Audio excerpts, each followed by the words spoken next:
Meanwhile, a House solon may push his bid to unseat several Supreme Court justices. The details from Freddie Abando. Congressman Rinaldo Umali's personal crusade to file an impeachment complaint against several justices of the Supreme Court may have gained ground after its ruling declaring the disbursement acceleration program unconstitutional. Umali stressed the High Tribunal may have abused again its authority in rendering its decision since the President's decision to implement the DAP stands on solid legal and constitutional grounds.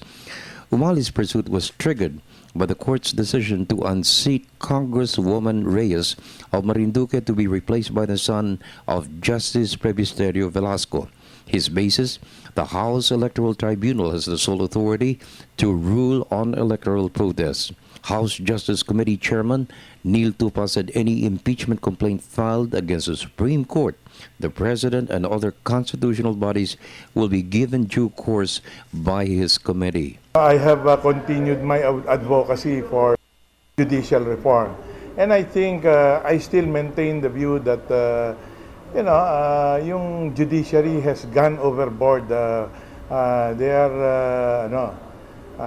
They want to lord it over the two other branches of government. They're co-equal branches of government. That is how I feel from the very start. And this is why as early as, when they again decided on the Gina Reyes case, nakita ko na we have, we need to reform the judiciary.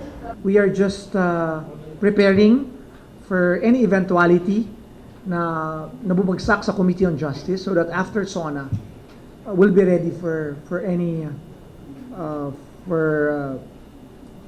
complaint that will be filed, if ever. In the meantime, there is now a consensus in the House to review how the Supreme Court spends the Judicial Development Fund. The fund, created by a presidential decree issued by President the martial law era, provides the funds for the judiciary to enhance its salaries and benefits, the management of the country's justice system, with the end view of better and faster delivery of justice.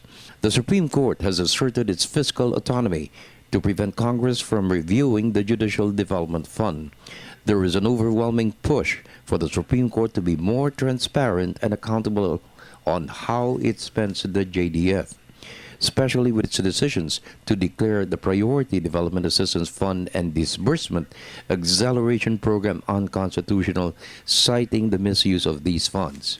As much as possible, we don't want to have a clash among the three departments of the government.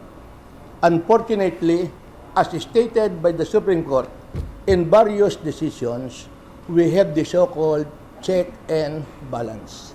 If we think that the Supreme Court has violated the Constitution or has betrayed public trust in declaring the disbursement acceleration program to be unconstitutional, then we will properly review it.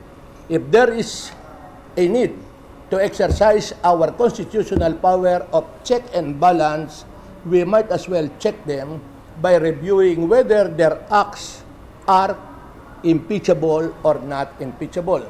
And also in the spirit of public transparency and accountability, as enunciated by the Supreme Court in so many cases, they have also to be transparent and accountable to the people how they are spending billions of pesos coming from the Judiciary Development Fund.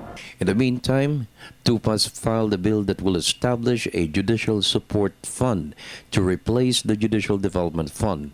The funds will be deposited with the National Treasury as a special account in the General Fund.